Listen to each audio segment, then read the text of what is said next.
গণনা করতে হয়, তো চলো আমরা গণনা শিখি। এক, একটি আম।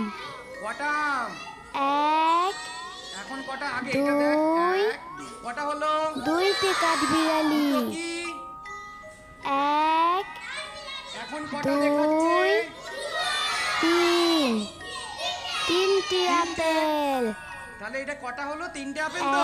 এক, এবার দেখো তো কটা দুই, দেখাচ্ছে? তিন, চার, চারটি বিড়াল। তাহলে চারটে হলো তো। এক, এবার দেখো কটা দেখাচ্ছে? দুই, বলো। তিন, চার, পাঁচ, তাহলে কটা হলো? পাঁচটি হরিণ। পাঁচটা হরিণ দেখতে পাচ্ছ তো। এক, এবার গণ গণ। দুই, কটা দেখতে পাচ্ছি গণ প্রত্যেকে? তিন, চার, পাঁচ, ছয়, ছটা দেখতে ছয়টি পেয়েছো? কাঁঠাল। ছয় হলো তো। এক, আচ্ছা এবার গণ।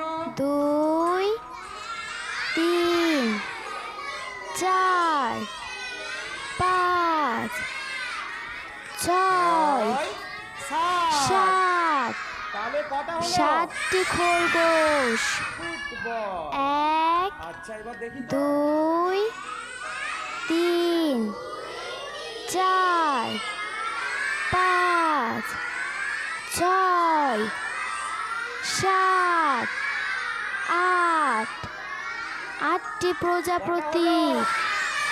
এক, আটটা হলো তো। এবার দুই, দেখো তো কটা দেখাচ্ছে? তিন, চার, পাঁচ, ছয়, সাত, আট, নয়, নয়টি মুরগি।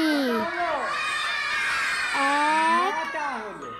দুই, এবার দেখো। তিন, চার, পাঁচ, ছয়, সাত, আট, নয়, দশ, দশটি কলা।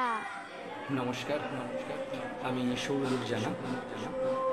তো আজকে এতক্ষণ আপনারা লক্ষ্য করলেন বাচ্চাদের দিকে নিজস্ব ট্যাব ইউজ করে একটু মজার ছলে পড়াশোনা করানোর চেষ্টা করলাম।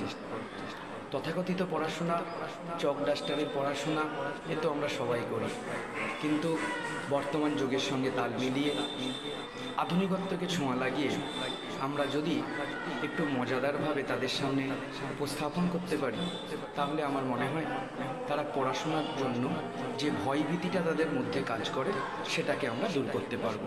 কারণ আপনারা তো প্রত্যেকেই জানেন, বাড়িতে আপনাদের বাচ্চারা ফোন বা ট্যাব হাতে ধরিয়ে দিলে খুব শান্তভাবে বসে যায়। তো সেই জন্যই ফোন বা ট্যাবের মাধ্যমে, ছড়ার মাধ্যমে, খেলার মাধ্যমে আমরা যদি পড়াটা তাদের মধ্যে ঢোকাতে পারি, তাহলে আমার মনে হয় তারা পড়াশোনায় নিজের অজান্তেই অনেক বেশি আগ্রহ হয়ে থাকবে বা আগ্রহ হয়ে উঠবে। নমস্কার, সকলে ভালো থাকবেন। আর আপনাদের যদি এই ভিডিওটা ভালো লেগে থাকে তাহলে লাইক, কমেন্ট, শেয়ার এবং সাবস্ক্রাইব করতে একদম ভুলবেন না।